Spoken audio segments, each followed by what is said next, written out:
ব্যর্থ মানেই কখনোই জীবনের শেষ নয়, বরং একটি নতুন করে শুরু করার একটি বড় সুযোগ।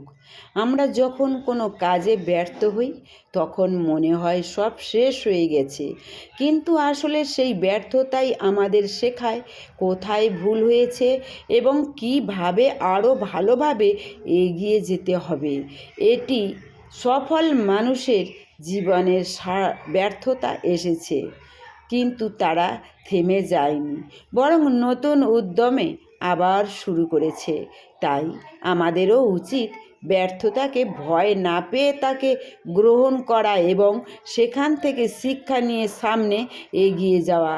মনে রাখতে হবে, আজকের ব্যর্থতা আগামী দিনের সাফল্যের ভিত্তি। তাই হতাশ না হয়ে সাহস নিয়ে আবার শুরু করুন, কারণ আপনার নতুন শুরুই একদিন আপনাকে আপনার স্বপ্নের গন্তব্যে পৌঁছে দেবে।